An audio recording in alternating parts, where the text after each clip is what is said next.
अस्सलाम वालेकुम नाज़रीन, मैं हूं मोहम्मद शाहज़ेब अली और आज मैं आप लोगों के लिए लेके आया हूं एक बहुत ही मज़ेदार सर्दियों के सौगात नान खटाई बनाने की रेसिपी। जैसा कि आप लोग जानते हैं कि नान खटाई सर्दियों में बनाई जाती है और बहुत से लोग इसे खाना पसंद करते हैं। तो चलिए देखते हैं कि ये नान खटाई घर पे किस तरह बनाई जाती है, इसमें कौन कौन सी चीज़ें डलती हैं और इसके क्या स्टेप्स हैं। तो चलिए शुरू करते हैं आज की वीडियो। बिस्मिल्लाहिर्रहमानिर्रहीम। इसको बनाने के लिए सबसे पहले हमने एक कप घी लेना है, जो कि ना तो बहुत गर्म हो और ना ही ये थोड़ा सख्त हो। इसके बाद हमने एक कप पिसी हुई चीनी ले लेनी है, एक कप सूजी, मैदा और बेसन ले लेना है।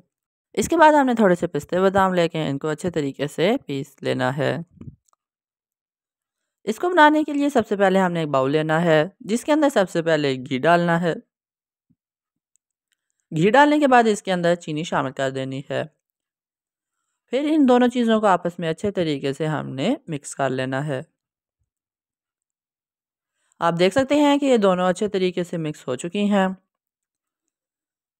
तो इसके बाद इसके अंदर हमने बाकी चीज़ें शामिल कर लेनी है। सबसे पहले इसके अंदर मैदा शामिल कर लेंगे। मैदे के बाद इसके अंदर हमने बेसन डालना है। फिर इसमें सूजी शामिल होगी।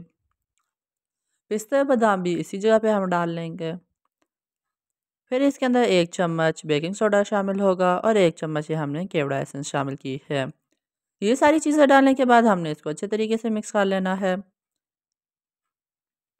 जब इनको अच्छे तरीके से हम मिक्स कर लें, तो फिर हाथों की मदद से इसको अच्छे तरीके से हमने जिस तरह नॉर्मल आटा गूँथते हैं, इसको हमने गूँथ लेना है।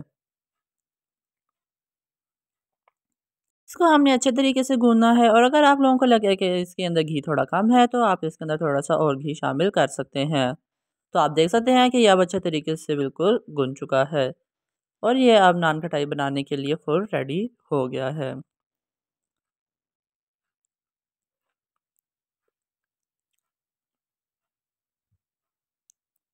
इसके बाद हम लोगों ने 2 अंडे लेने हैं, जिनकी जर्दी हमने अलग करके इनको अच्छे तरीके से हम लोगों ने बीट कर लेना है। इसका जो पर्पज़ है वो मैं आपको बाद में बताऊँगा। तो इसके बाद हमने कोई सी भी स्टील की ट्रे लेनी है, जिसके ऊपर हमने बटर शीट रख लेनी है। फिर हम लोगों ने थोड़ी सी डो लेनी है और अच्छे तरीके से हम लोगों ने इसकी शेप तैयार हाथों की मदद से कर लेनी है। नान कटाई जो मेनली होती है ये गोल ही होती है, इसलिए हम लोग इसकी कोई और शेप नहीं बनाएंगे। इसी तरह हम लोगों ने छोटी छोटी इससे नान खटाई की शेप बना लेनी है।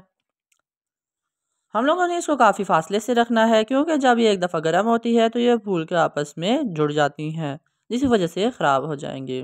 तो आप देख सकते हैं कि ये अब फुल अच्छे तरीके से रेडी हो चुकी है।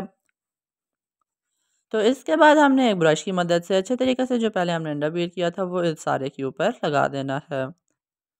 अंडा लगाने से ऊपर ये होता है कि इसके ऊपर एक बड़ा मज़ेदार सा रेड सा कलर आ जाता है, जैसा कि आप लोगों ने अक्सर नान खटाइयों पे देखा होगा। इसी तरह हमने सारों पे अच्छे तरीके से लगाना है। तो अब देख सकते हैं कि इन सारों के ऊपर हमने अच्छे तरीके से जर्दी लगा ली है। फिर हम लोगों ने एक छुरी की मदद से इन सारों में कट लगा के इसमें डिज़ाइन बना लेना है।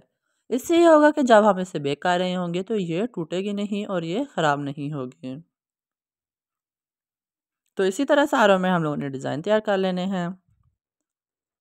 तो आप देख सकते हैं कि अब इन सारों में अच्छे तरीके से हमने कट्स लगा लिए हैं। इसके बाद हम लोगों ने एक एक बादाम लेना है, जो इनके सेंटर में हम लोगों ने रख देना है। आप लोगों की अपनी मर्ज़ी है, आप अगर आप बादाम को इस तरह रखें या चाहे आप बादाम को पीस के उसके ऊपर डाल लें। तो इसी तरह अब हम लोगों ने सारों के ऊपर बादाम रख दिए हैं और अब ये बेक होने के लिए फुल रेडी हो चुका है। हम लोग इसको ओवन के बगैर बेक करेंगे, इसलिए हम लोगों ने सबसे पहले एक बड़े साइज़ का देचका लेना है, जिसके अंदर नीचे हमने इंसुलेशन मटेरियल रख के इसको प्री हीट कर लेना है। इसे 5 से 6 मिनट प्री हीट करने के बाद ऊपर से हम लोगों ने ढकना उठाना है और जो हम लोगों की बेकिंग ट्रे है वो इसके ऊपर रख देनी है। हम लोगों ने इस ट्रे को इस तरह रखना है कि ये साइड से किसी भी टच ना करे। इसको रखने के बाद हमने फ्लेम को मीडियम करना है और इसको फिर हमने ढक के ऊपर से बंद कर देना है। अब हमने इसको अच्छे तरीके से तब तक बेक करना है जब तक ये इसके ऊपर से कलर चेंज ना हो जाए। तो आप देख सकते हैं कि हमने कम से कम इसे 12 से 13 मिनट अच्छे तरीके से मीडियम फ्लेम पे बेक किया है और इस जगह पे ये फुल रेडी हो गया है। अब ये थोड़े से ठंडे हो चुके हैं तो हम लोगों ने इसको देचके से बाहर निकाल लिया है। तो ये अब आपको हम तोड़ के दिखाते हैं। तो आप देख सकते हैं कि ये कितने क्रंची बने हैं और ये अंदर तक फुल अच्छे तरीके से पक चुके हैं।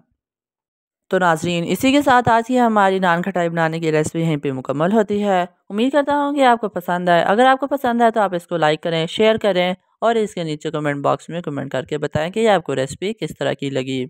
और अगर आपने अभी तक हमारे चैनल को सब्सक्राइब नहीं किया तो आप इसको सब्सक्राइब भी कर लें और बेल आइकन का बटन को भी दबा दें, ताकि आपको हमारी हर नई वीडियो की नोटिफिकेशन मिलती रहे।